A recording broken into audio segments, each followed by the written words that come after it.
খুব বুঝে গেছেন না? এখন সারাদিন ফেসবুক আমার তিলাওয়াত শেষ করে ফেলছে, এই ফেসবুক আমার জিকির শেষ করে ফেলছে, আমার আপনকে পর বানায় ফেলছে, পরকে আপন বানায় ফেলছে, গীবতের রাস্তা খুলে এই ফেসবুক বড়দেরকে উলঙ্গ করা শিখে ফেসবুক আমার সব শেষ করে ফেলছে। ডাকছো তোমাদের বিরুদ্ধে কথা যায় এগুলা বুঝি আমরা, আমাদের তো এই জন্য ভাল লাগে না তোমাদের। ফালাও তেসবি হাতে লাও, তেসবি তেসবি জিকির চালু করো, জবানে হায়াতের মূল্য দাও। আফসোস করবাই, আফসোস করবাই, আল্লাহ আফসোস করবে। তোমার ভাই হাসান জামিলের দিকে তাকা দেখো না, একদিন তোমার মতো যুবক তো আমিও ছিলাম রে ভাই। আহারে এমন মন চাইলেও তো পারি না অনেক আমল করার জন্য, আসলে উঠতে মনে চায় না, শুইলে উঠতে মনে চায় না, মাথা চক্কর।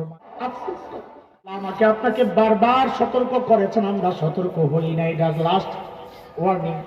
চলে গেলে কিন্তু আফসোস করবারে যুবক। যেখানে আল্লাহর সাথে বসে বসে কথা বলা সম্ভব, আয় পোড়া কপাল, সেখানে বান্দার সাথে বসে বসে কথা কেন বলছি? হাবিলকে মারছে, ভাই সহি জবাব। বোনকে বিয়ে নিয়ে দুই ভাইয়ের গন্ডগোল।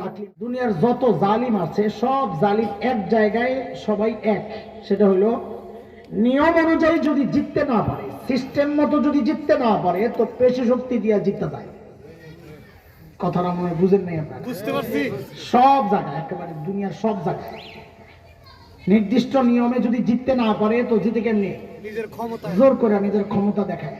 আল্লাহ রোজা কেন ফরজ করছে? ইয়া আইয়ুহাল্লাযীনা আমানু তাকুল্লাহা ওয়াল তানজুর নাফসুম মা قدمت لغد ولتنظر نفس ما قدمت لغد واتقوا الله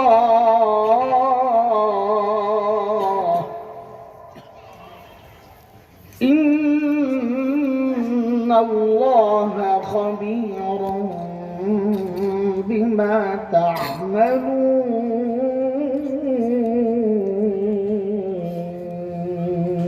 الله أكبر.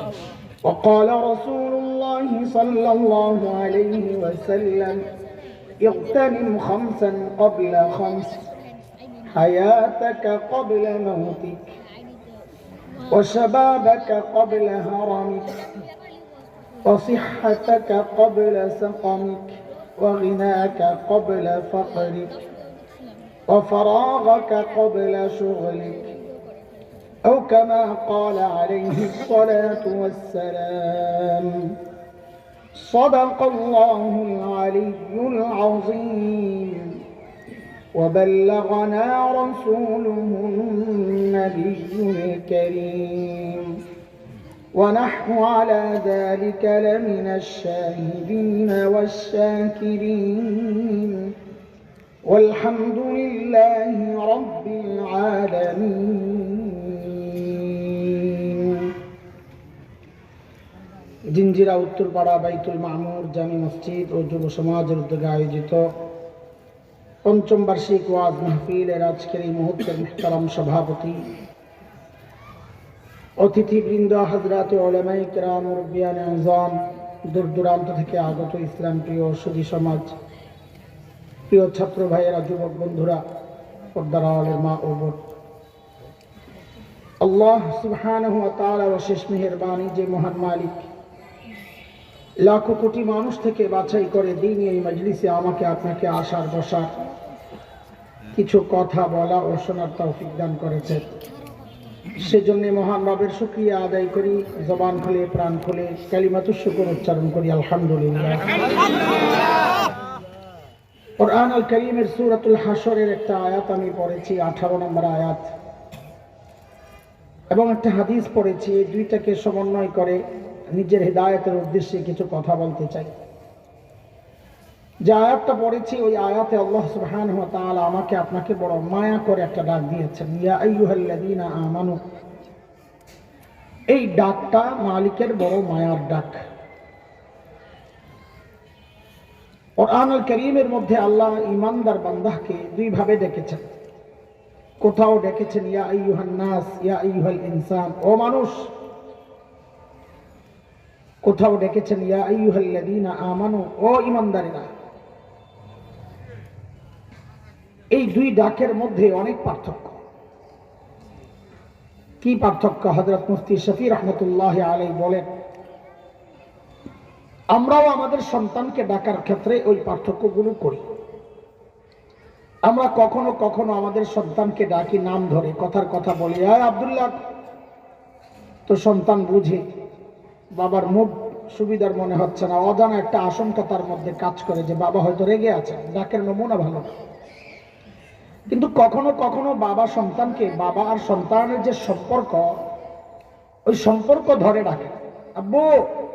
তো সন্তান বুঝে আমার বাবা আমাকে মায়া করে ডাকে।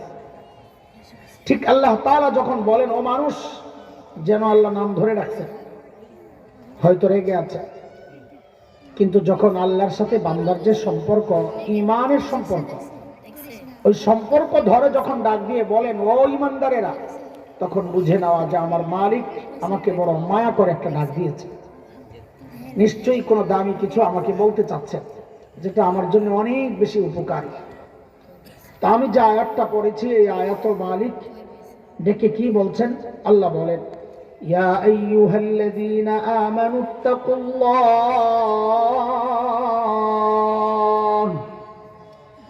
ওয়ালতানজুর নাফসুম মা কদ্দামাত লিগাদিন ওয়াত্তাকুল্লাহ। আল্লাহু আকবার। আল্লাহ দুইটা হুকুম করেছেন এই আয়াতে। খুব ছোট্ট করে বলবো কথা, সময় তো কম আসলে, মাগরিবের পর থেকে এসা পর্যন্ত সময়টা খুবই ছোট। তো অল্প সময়ের মধ্যে চেষ্টা করব যেন আমার হেদায়েতের কিছু কথা আসে, আমারও চিকিৎসা হয়, আমার মতো রোগী কেউ থাকলে তারও চিকিৎসা হয়। আল্লাহ বলেন ও ঈমানদারেরা, আল্লাহকে ভয় করো, এক হুকুম। দুই, ওয়ালতানজুর নাফসুম মা কদ্দামাত লিগাদ, প্রত্যেকটা মানুষের উচিত তার আখিরাত নিয়ে চিন্তা করা, যে আমার আখিরাতের পুঁজি কি, কামাই কি, সম্বল কি। মালিকের সামনে দাঁড়াতে তো হবে না, তো কি নিয়ে দাঁড়াবো, আছে কি পেশ করবো,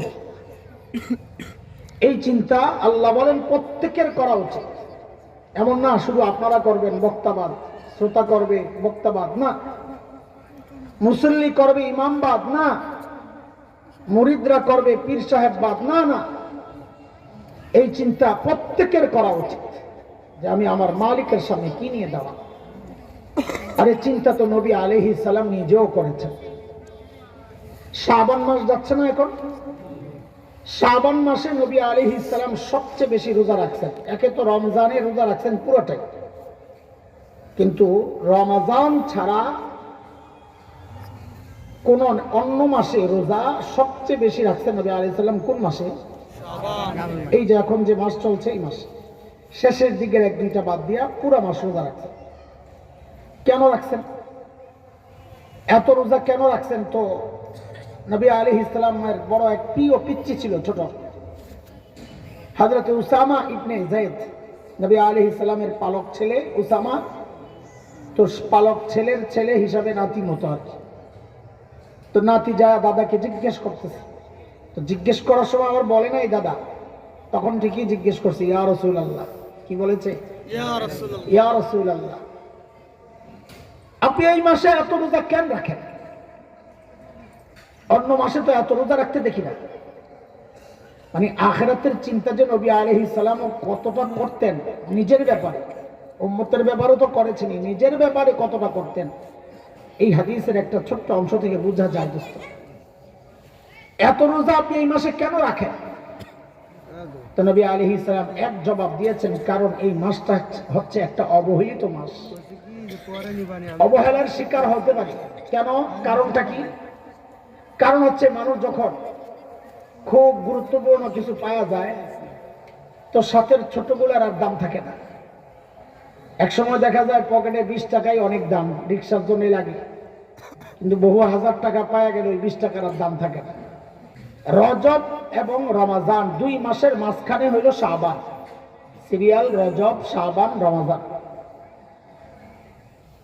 ইসলামের আগে থেকেই রজবের প্রতি মানুষের শ্রদ্ধাবোধ ছিল আরবের, যেহেতু নবী আল্লাহ তাআলা 4টা মাসকে সম্মানিত করেছেন, মুহররম, জিলকাদ, জিলহজ, রজব। সেই আসমান জমিন যেদিন সৃষ্টি করেছেন সেদিন থেকে। তো ইসলামের আগ থেকেই মানুষ রজবকে মূল্য দেয়, সম্মান করে, যেহেতু সম্মানিত মাস। ইসলামের পরে রমাজানকেও মূল্য দেয়। তো দুই পাশে দুই মূল্যবান মাস, এখন মাঝখানে পড়ছে শাবান।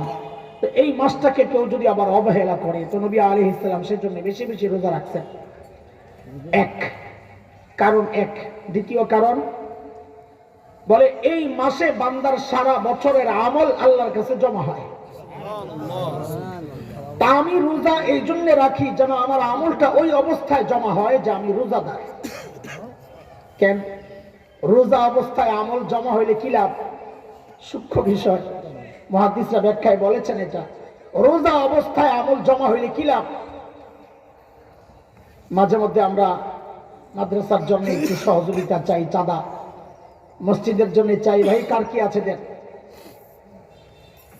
চেয়ারম্যান সাহেব কত? তো চেয়ারম্যান সাহেব নিয়ে আইছে 500 টাকা, সবাই হাসে দিচ্ছে। চেয়ারম্যান সাহেব মানুষ 500 টাকা দিলে হয়?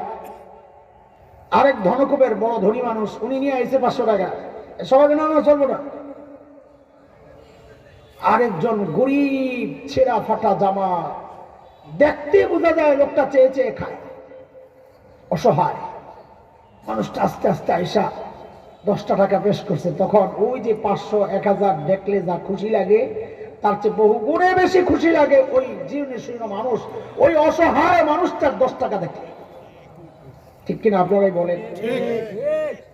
নবী আলাইহিস সালাম বলেন, আমি এই মাসে বেশি বেশি রোজা এই জন্য রাখি যেন আমার আমল নামা যখন আল্লাহর কাছে পেশ করা হবে, তো আল্লাহ দেখবেন কার আমল, ও মুহাম্মদুর রাসূলুল্লাহ, মুহাম্মদ ইবনে আব্দুল্লাহর আমল কই কই, ওই যে দেখা যায়। কি অবস্থায়? আহারে বেচারা না খায়া আছে, আহারে বেচারা ক্ষুধায় পিপাসায় কষ্ট পাচ্ছে। বলে আমার এই করুণ অবস্থা দেখে আমল নামার কোনো সমস্যা থাকলেও আল্লাহ আমারে দেখে যেন মায়া লাগে, আমার যেন ছেড়ে দেয়। আরে কার কথা শোনাচ্ছি? নবী আলাইহিস সালামের কথা। তা আমাদের আমলের কি অবস্থা? আল্লাহর হাবিব নিজের আমলের ব্যাপারে এতটা চিন্তা করেছেন। আল্লাহ বলেন প্রত্যেকটা মানুষের উচিত আখিরাত নিয়ে চিন্তা করা। আখিরাতের চিন্তার নানান ধরন আছে, কিভাবে চিন্তা করবে আমরা এক এক সময় এক একটা বলি। আজকে একটা হাদিস পড়ছি আপনাদের সামনে, যেহেতু যুবকদের আয়োজন, এলাকাবাসীও আছেন, তা আমি বিশেষ করে বলবো, যুবকরা বসছেও বেশি, মাশাআল্লাহ, যুবকরা ভালো করে শোনো বিষয়টা। একটা হাদিস শোনাইছি, যে আখিরাতের প্রস্তুতিটা এইভাবেও হইতে পারে এই হাদিসটার উপর আমলের মাধ্যমে। কি সেটা? আল্লাহর হাবিব বলেন, ইগতানিম খামসান ক্বাবলা খামস, হায়াতাকা ক্বাবলা মাউতিক, ওয়া শাবাবাকা ক্বাবলা হারামিক, ওয়া সিহহাতাকা ক্বাবলা সাকামিক, ওয়া গিনাকা ক্বাবলা ফাকরিক, ওয়া ফারাগাকা ক্বাবলা শুগলিক, আও কামা ক্বালা আলাইহিস সালাতু ওয়াস সালাম। নবী বলেন 5টা নিয়ামতের মূল্য দাও চলে যাওয়ার আগে আগে, গেলে আফসোস করবে, কাজ হবে না, ফেরত আসবে না। 1 নাম্বার, তোমার হায়াত, জীবনের মূল্য দাও মৃত্যুর আগে আগে। মরলে আবার আসার সম্ভাবনা আছে? কথা কর, আপনার ফেরত আসে না? মরলে আর আসার সম্ভাবনা নাই। এই জন্য হায়াত থাকতে থাকতে জীবনটার মূল্য দাও। আরে মূল্য যে দিবেন, জীবনের দাম জানেন আপনি? আমরা আমাদের জীবনের দাম জানি না বলেই তো মূল্য দিতে পারি না। একটা বাচ্চারে হীরার টুকরা দিলেও ফালাইয়া দিবে, ওরা একটা 10 টাকার খেলনা দিলেও লুফা নিবে, কারণ ও হীরার টুকরার দাম জানে না। আমি আপনি আমাদের জীবনের দাম জানি না বলেই মূল্য দিই না। দাম কত, আসলে দাম কত, এটা বুঝার জন্য আপনাদেরকে একটা কথা জিজ্ঞেস করি। এই বলেন তো, সর্বোচ্চ বেতনের চাকরি কত শুনেছেন? মাসে সর্বোচ্চ বেতন পায় কত শুনছেন? একটা দুইটা বলেন, কথা নাই। আরে একটা বলেন। 8 লাখ। একজন পাওয়া গেছে 8 লাখ, 60 লাখ পাইছে মাসিক বেতন, মাশাআল্লাহ। আর আসেনি 2-4 জন? নাই, মানে 60 লাখ হয়ে গেছে। আর কত দাম উঠে গেছে সর্বোচ্চ না? ওই যে ইউরোপে ফুটবল লিগ হয়, ফুটবল খেলে যারা, সেরা খেলোয়াড় টাইপের যারা আছে ওরা নাকি সপ্তাহে সপ্তাহে কোটি কোটি টাকা বেতন পায়, মাসিক না, সপ্তাহে সপ্তাহে কোটি কোটি টাকা। আচ্ছা, ওই চাকরিটা সস্তা চাকরি না দামি চাকরি? একটু বুঝে শুনে জবাব দিয়ে, দামি না সস্তা? দামি। যদি জায়েজ হইতো, ওই চাকরি করা যদি জায়েজ হইতো, আর আপনিও যদি ওই রকম খেলতে পারতেন, আপনার যদি ওইরকম মূল্য হইতো, তো ডাক দিলে যাইতেন কিনা? আচ্ছা, আপনার ওটা পরে শোনেন, আমি যাইতাম। এবার সাহস করে এখন যাইতেন কিনা? সমস্যা কি? জায়েজ, এত বড় চাকরি, টাকা আইনা খালি দেশে বিলাইতাম, দিনই কাজ করতাম, সমস্যা কি? ঠিক না? কেন? ধরেন মাসে 5 কোটি টাকা বেতন পায়, ধরেন কথার কথা, এটা রাজি হয়ে গেলেন করার জন্য। অথচ দোস্ত, আপনি আপনার নিজের জীবনের মূল্যটা বুঝলেন না। আপনি যে কত দামি এক চাকরি পায়া আছেন নিজের খবর নাই। বলে কি চাকরি? তো একটা ছোট্ট হাদিস শুনেন। আল্লাহর হাবিব সাল্লাল্লাহু আলাইহি ওয়াসাল্লাম বলেন, মান ক্বালা সুবহানাল্লাহি ওয়া বিহামদিহি গুরিসাত লাহু নাখলাতুন ফিল জান্নাহ। যে ব্যক্তি একবার পড়বে সুবহানাল্লাহি ওয়া বিহামদিহি, আল্লাহ তাআলা তার জন্য জান্নাতে একটা গাছ লাগায় দেন। সুবহানাল্লাহ। খালি সুবহানাল্লাহ পড়লেও লাগে এমন হাদিস। আচ্ছা, পরে ওই জায়গায় পরে যাইতেছি, একটু বলেন তো গাছটার সাইজটা কত বড় হইতে পারে? 10 হাত? না। কত? 20 হাত? না। আপনার কত হইলে চলবে বলেন? 100 হাত? না। আমি সহজে বুঝাই। এই যে এখানে একটা ছবি দেওয়া আছে, কিসের? নদী না? নদীর মতো। আসলে কি নদীর এত ছোট? হ্যাঁ, এখানে যে ছবি, এই ছবির নদীটা কি এতটুকুই? না। বড় জিনিসটাকে ছোট করার কারণে ছোট হয়ে গেছে না? কিন্তু যদি একটা ছোট্ট জিনিসের ছবিটারে বড় বানায়, তাও কি জিনিসটা ছোট্ট থাকবে? ধরেন আমার আঙ্গুলটা, আমার বডিটারে যদি এমন একটা ছবি বানায় যে বডিটারে বানাইছে 500 হাত, তখনও কি আঙ্গুলটার সাইজ এটা থাকবে? এইবার সহজে বুঝেন যে জান্নাতের গাছ কত বড়। সহজ হিসাব, আল্লাহ যেহেতু দিবেন এই দুনিয়ার কমপক্ষে 10 দুনিয়ার সমান এক একটা বাড়ি, তো ওই বাড়ির গাছগুলোও তো ওই রকম সাইজে দিবে। হিসাব সোজা না? একবার সুবহানাল্লাহ বলে সাথে সাথে জান্নাতে গাছ থেকে গেছে। এইবার যারা পড়ছে এগো গাছ একটা লাগছে, এই ফাঁকি দিয়া যারা পড়ছে এগো লাগছে আরেকটা, এবার লাগছে আরেকটা, এইবার লাগছে আরেকটা, লাগছে আরেকটা, আরেকটা লাগছে, এই পাশে লাগছে আরেকটা, এই কোনা দিয়া লাগছে একটা, এই পাশে লাগছে একটা, এই পাশে আরেকটা, পিছনে লাগছে আরেকটা। আরে সুপকান লাগাইতে থাকবে, লাগাও লাগাও লাগাও।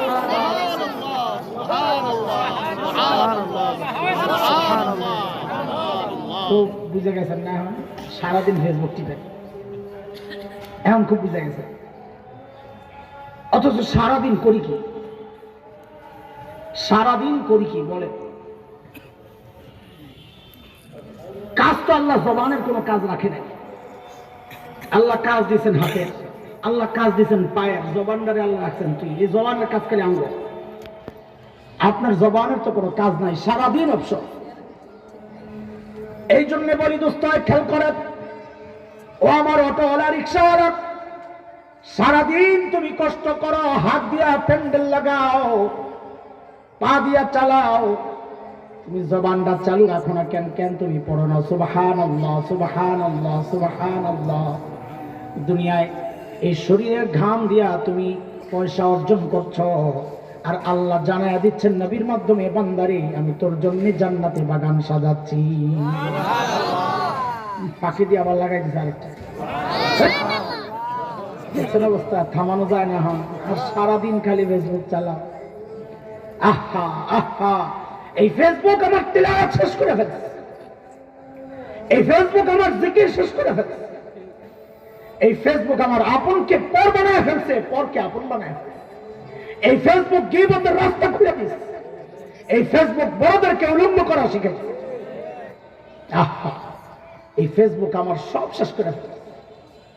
এই জন্য ফালাও ফালাও।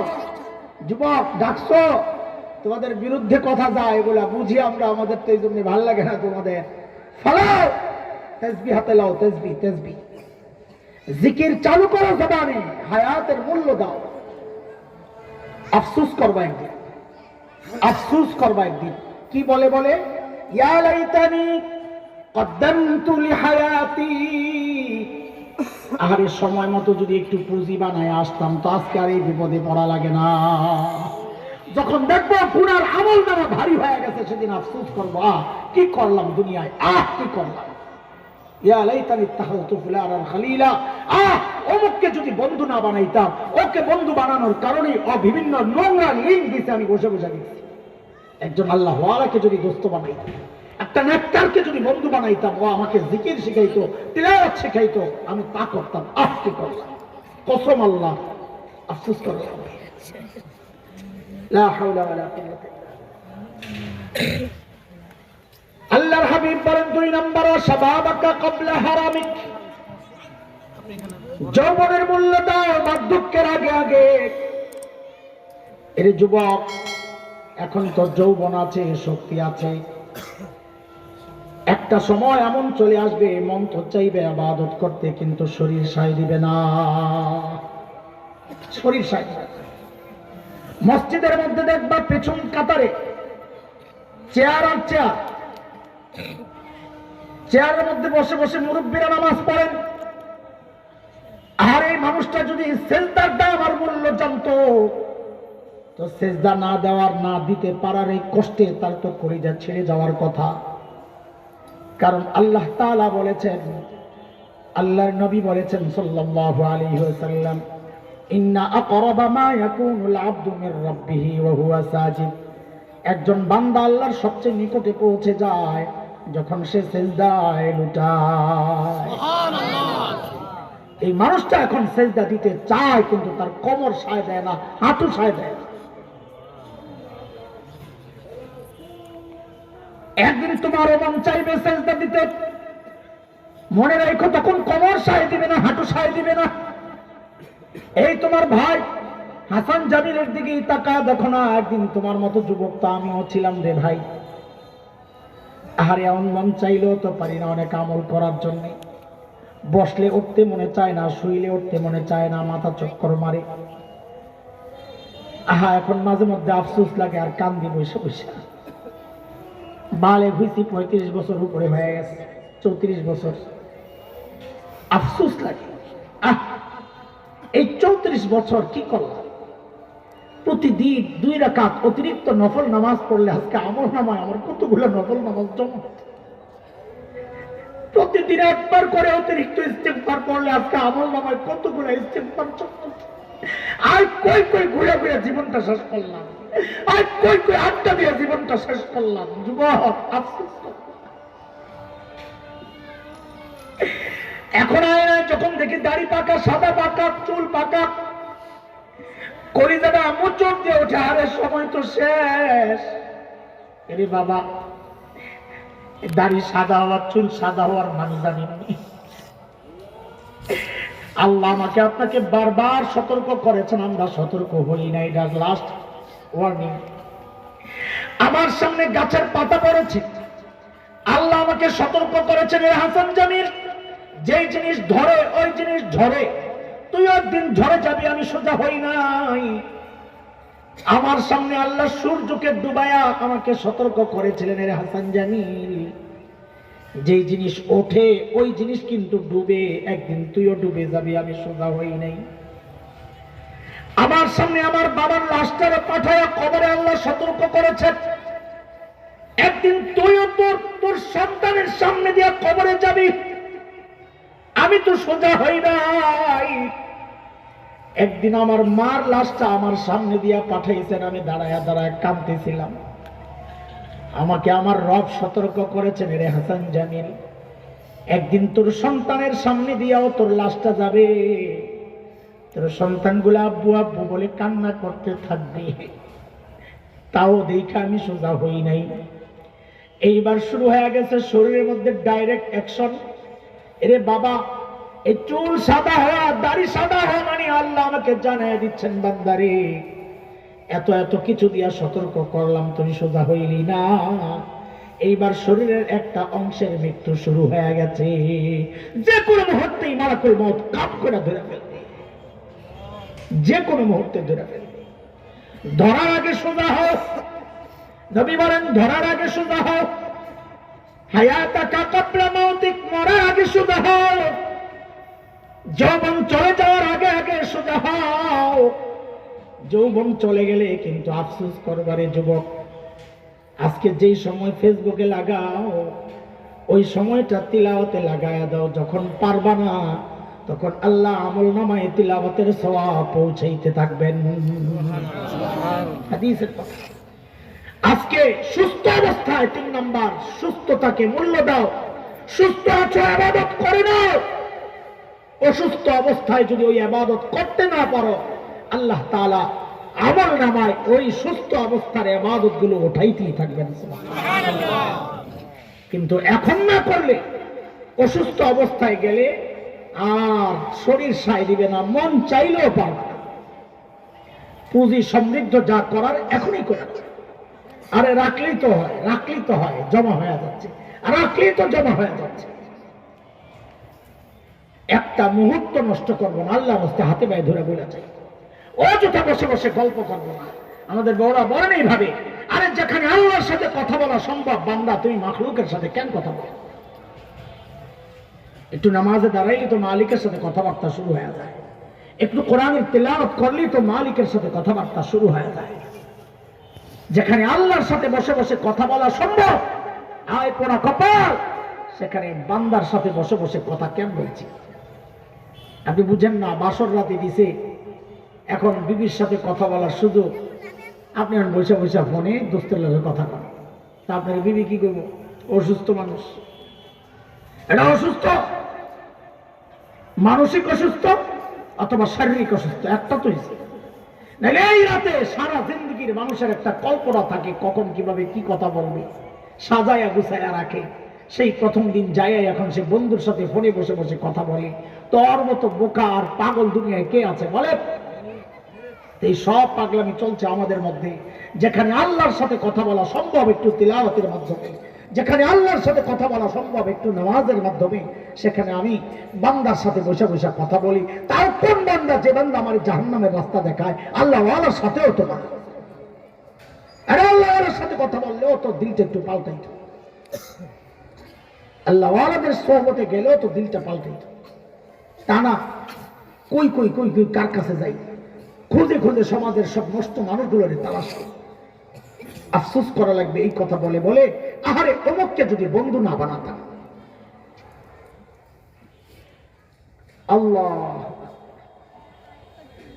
এই জন্য বলি যুবক, আমাদেরকে ডেকেছ, কথা বললে শক্ত হয়ে যায়, কিন্তু আল্লাহকে হাজির নাজির রেখে বলছি, কথাগুলো তোমাদেরকে কষ্ট দেওয়ার জন্য বলছি না। একটা সময় পার করে আসছি, এখন আফসোস করি, আমার মতো যেন কারো আফসোস করতে না হয়, সেই জন্য বলতেছি।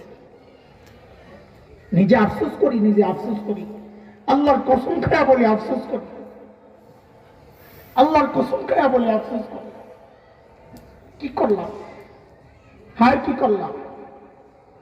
এই আফসোস যেন তোদের করতে না হয়, এই জন্য বলি, পায়ে হাত দিয়ে বলি, সময়টারে কাজে লাগা, সময়টারে কাজে লাগা। দোস্ত, সময় কাজে লাগাও, মা সময় কাজে লাগাও, বোন সময় কাজে লাগাও। আফসোস করা লাগবে, সময়ের হিসাব আল্লাহর কাছে দিতে হবে, প্রতিটা মুহূর্তের হিসাব আল্লাহর কাছে দিতে হবে।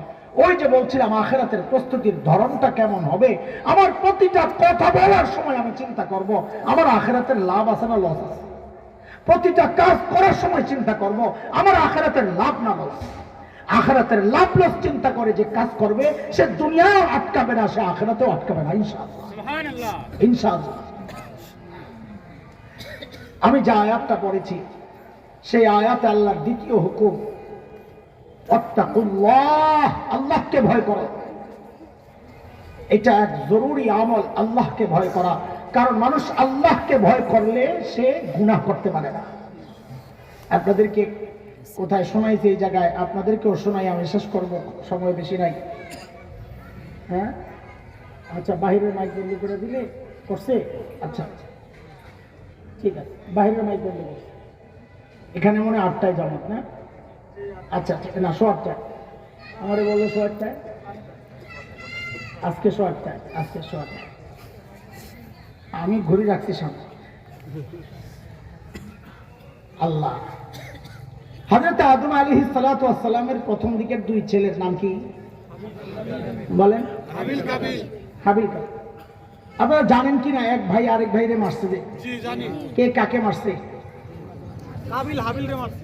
হ্যাঁ, এই যে বারবার জিজ্ঞেস না করলে তো ভুল করবেন। কে কাকে মারছে? কাবিল হাবিলকে মারছে। এই ভাই সহি জবাব দিছে। এই মারামারির আগে 2 ভাইয়ের কিছু কথাবার্তা হয়েছে,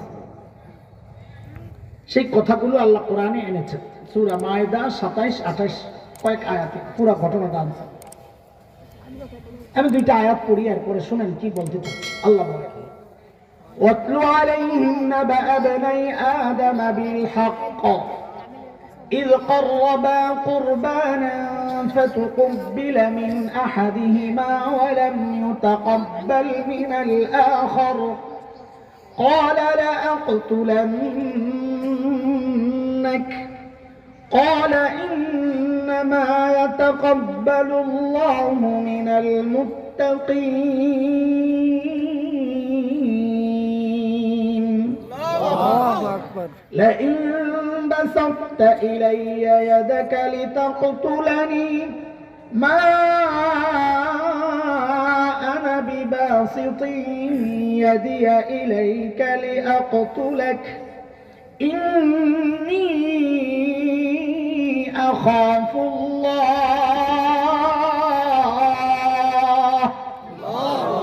إني أخاف الله رب العالمين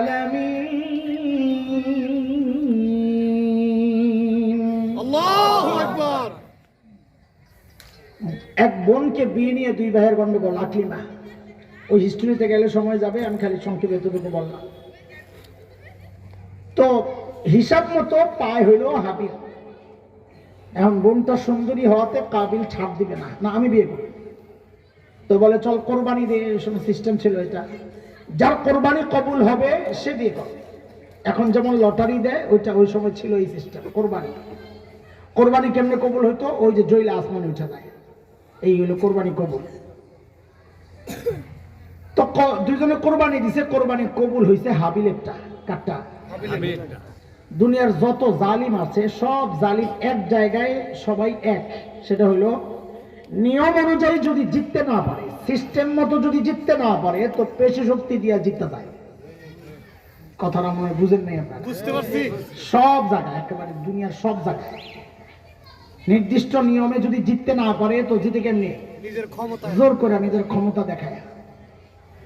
তো কাবিল আর ব্যতিক্রম না, জালিম কাবিল। লটারিতে হাইরাই কাবিলের ওই ঘোষণা, লা আক্তুলান্নাক, তোরে মারলাম, সোজা কথা। তা হাবিল বলে কি, ভাই আমারে কেন মারবা, আমার দোষটা কি? ইন্নামা তাকাব্বালুল্লাহু মিনাল মুত্তাকিন, আল্লাহর সিস্টেম হচ্ছে আল্লাহ মুত্তাকির আমল কবুল করে। তুমি বাবার হুকুম অমান্য করে গুনাহ করছো, তোমার আমল আল্লাহ কবুল করেন না, এই দোষ কি আমার? শোনো রে ভাই, তুমি যদি আমাকে হত্যার জন্য তোমার হাত আমার দিকে বাড়াও, মা আনা বিবাসিতি ইয়াদিয়া ইলাইকা লিআকতুলাক, আমি কিন্তু আমার হাত তোমাকে হত্যার জন্য বাড়াবো না। কেন এই অপরাধটা আমি করব না? কেন? তাহাবিল বলছে, ইন্নী আখাফুল্লাহ রাব্বুল আলামিন, আমি রব্বুল আলামিন ভয় পাই, আর যে রব্বুল আলামিন ভয় পায় সে অপরাধ করতে পারে না। এই জন্য বলছি, আল্লাহ তাআলার দ্বিতীয় হুকুম, আল্লাহ বলেন আমাকে ভয় করো, আল্লাহকে ভয় করো। লাভটা কি? আল্লাহকে ভয় করার লাভটা কি? আরে দুনিয়ায় লাভ, আখিরাতেও লাভ। আখিরাতের লাভ হচ্ছে আল্লাহ বলেন, ওয়া আম্মা মান খাফা মাকামা রাব্বিহি ওয়া নাহান নাফসা আনিল হাওয়া ফাইন্নাল জান্নাতা হিয়াল মাওয়া। আল্লাহর ভয়ে যে গুনাহ থেকে নিজেকে বিরত রাখে, আল্লাহ তাআলা বলেন তার একমাত্র ঠিকানা হচ্ছে জান্নাত। সুবহানাল্লাহ। বলে দুনিয়ার লাভ, দুনিয়ার লাভ অনেক, আল্লাহর ভয়ে গুনাহ ছেড়ে দেওয়ার লাভ অনেক। আমি ছোট্ট একটা আয়াত পড়ি। আল্লাহ বলেন, ولو أن أهل القرى آمنوا واتقوا لفتحنا عليهم بركات من السماء والأرض আল্লাহ বলেন যে মানুষ আল্লাহর ভয়ে গুনাহ ছাড়বে, ঈমান আনবে আর আল্লাহর ভয়ে গুনাহ ছাড়বে, আল্লাহকে ভয় করবে। আল্লাহ বলেন, আয়াতের সার কথা আমি সত্যি সত্যি তর্জমা করছি না, বোঝানোর জন্য এইভাবে বলছি। আল্লাহ বলেন, আমি আসমানের বরকতের দরজাগুলো তার জন্য খুলে দিব। আল্লাহর ভয়ে গুনাহ ছাড়া লাভ আখিরাতেও, লাভ দুনিয়াতেও। অন্য আয়াতে আল্লাহ তাআলা অনেক লাভের কথা বলেছেন। ওয়ামাইয়াত্তাকিল্লাহা ইয়াজআল লাহু মাখরাজা, বিপদে পড়ছো তো গুনাহ ছাড়ো, বিপদ থেকে বাঁচানোর রাস্তা আমি আল্লাহ খুলে দেব। রিজিকের সমস্যা, গুনাহ ছাড়ো, ওয়ারযুকহু মিন হাইসু লা ইয়াহতাসিব, আমি এমন জায়গা থেকে এমন পরিমাণে রিজিক দিব যার কল্পনাও তুমি করতে পারো। সুবহানাল্লাহ। আল্লাহর ভয়ে গুনাহ ছাড়া লাভ আল্লাহ। ছাড়বো কেমনে? এই ছোট্ট কথাটা বলি, শেষ করবো। সামনে কি মাস আসতেছে? রমজান মাস। আচ্ছা, রমজানের উদ্দেশ্য কি? আপনারা তো অনেক শুনছেন জীবনে, এই সাম্প্রতিক কালেও শুনতে পারেন। বলেন, আল্লাহ রোজা কেন ফরজ করছে? একজন আল্লাহর বান্দা নাই জবাবটা দেওয়ার। ওলামায়ে কেরাম বলেন, তাইলে তো হয় পাবলিক লগে লগে কইব। আল্লাহ রমজান রোজা রোজা রোজা রোজা কেন ফরজ করছেন? মাধ্যম কেন খরচ করছে? তো কম জোরে চুপচাপ করে আমি বললাম, একজনে কর না, মানুষ একটু তাল পাইলেই তো বলা শুরু করে। আল্লাহ বলেন, ইয়া আইয়ুহাল্লাযীনা আমানু কুতিবা আলাইকুমুস সিয়াম কামা কুতিবা আলাল্লাযীনা মিন ক্বাবলিকুম লাআল্লাকুম তাত্তাকুন।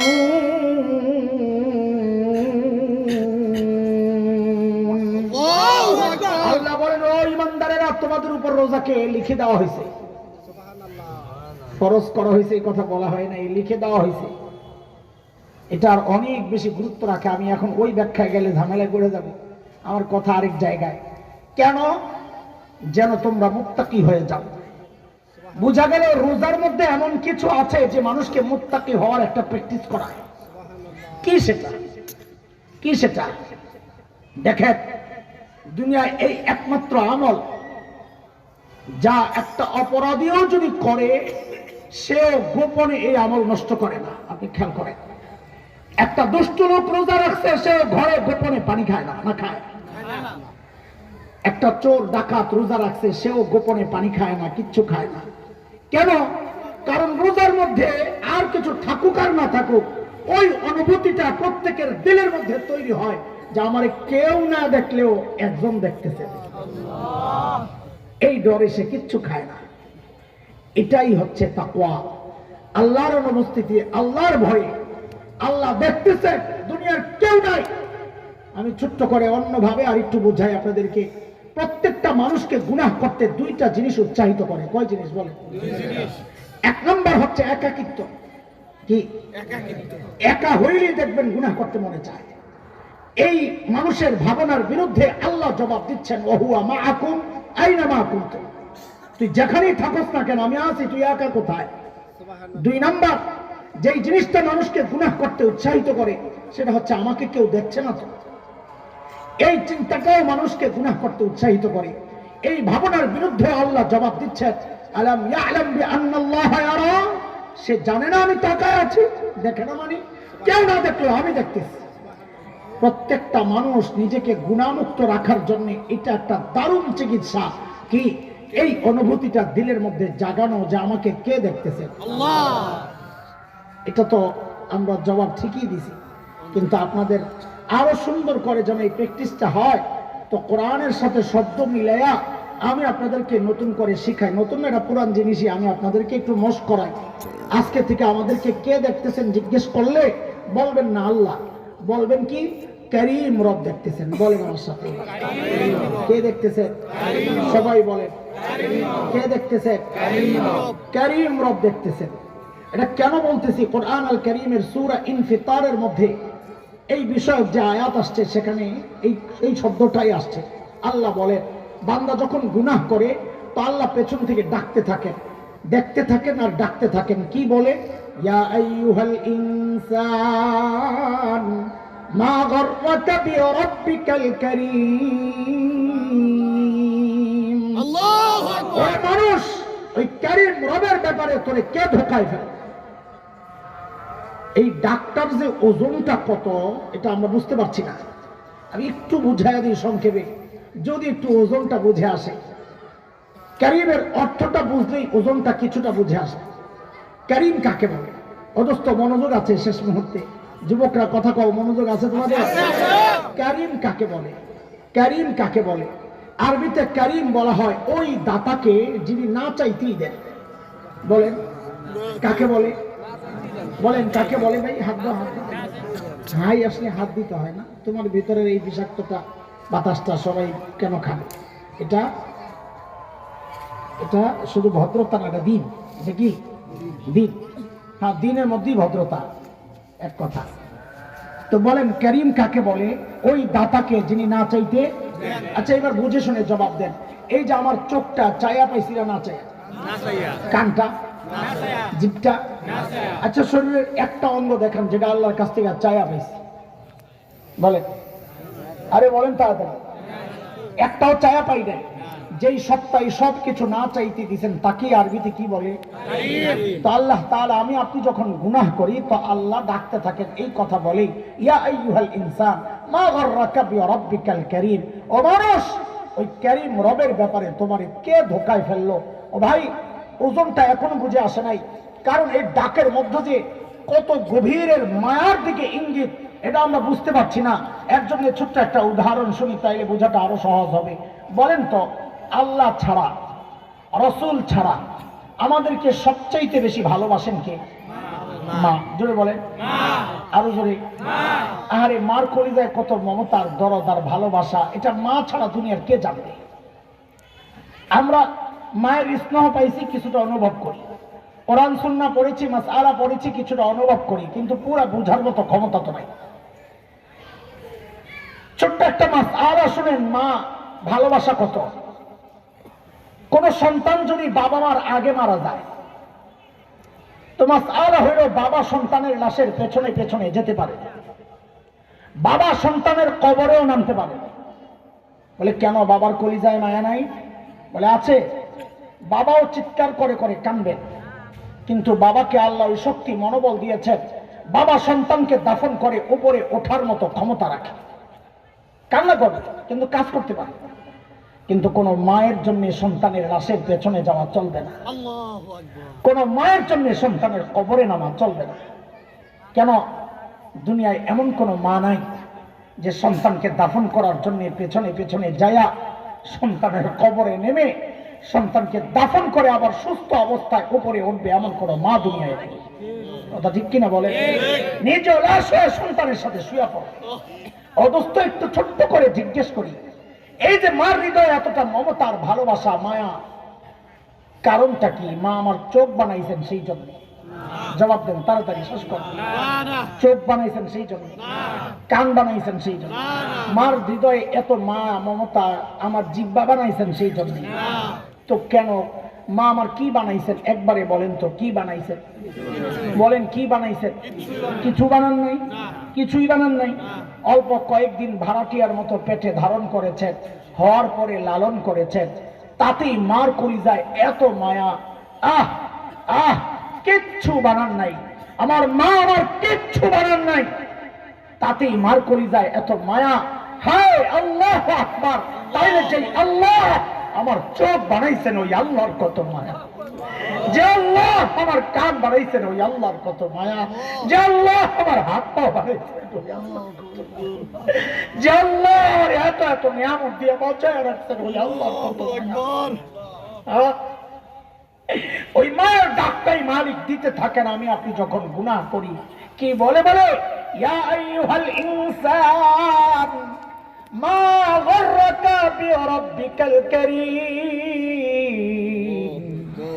ওরে মানুষ, ওই কারীম রবের ব্যাপারে তোরে কে রে ধোঁকায় ফেললো?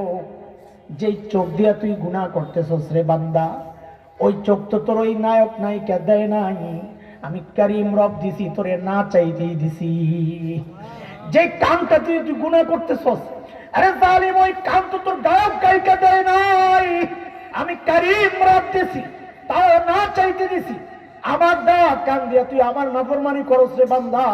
কার কাছ থেকে কি পায়া তুই তোর কারীম রব ভুলে গেলি রে বান্দা।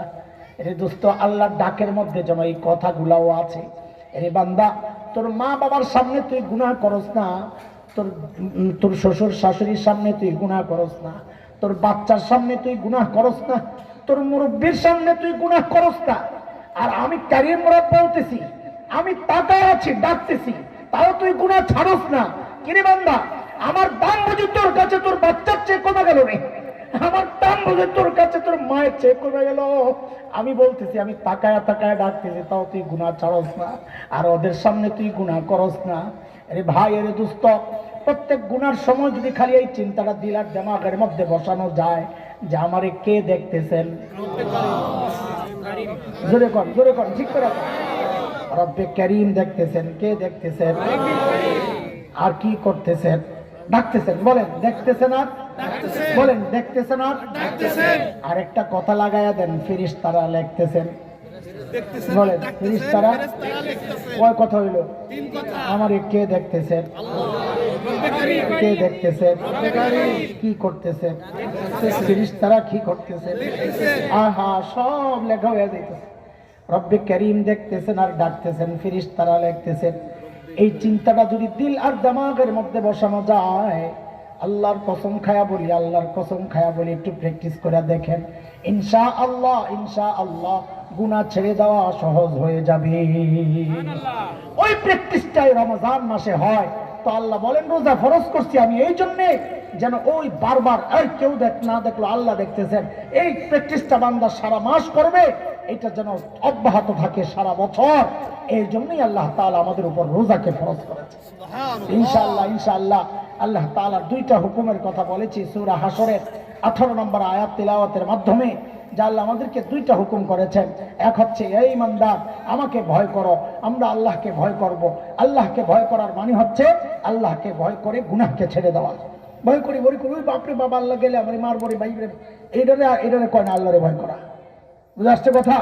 আল্লাহরে ভয় করা মানে গুনাহ ছেড়ে দেওয়া। বলেন আল্লাহরে ভয় করা মানে, আল্লাহরে ভয় করা মানে গুনাহ ছেড়ে দেওয়া। আল্লাহরে মহব্বত করি মানে আল্লাহর হুকুম না ছাড়া, আল্লাহর হুকুম মানা, আল্লাহর যা নিষেধ করছেন তা থেকে বিরত থাকা। নবীকে মহব্বত করি মানে নবীর সুন্নাহ দিয়া জীবনকে সাজানো। খালি মহব্বত মুখে মুখে বলার জিনিস না, মহব্বত কাজে পরিণত কইরা দেখানোর জিনিস। কথা বলেন? হ্যাঁ, এই জন্য আমরা আল্লাহরে ভয় করবো ইনশাআল্লাহ। কিভাবে?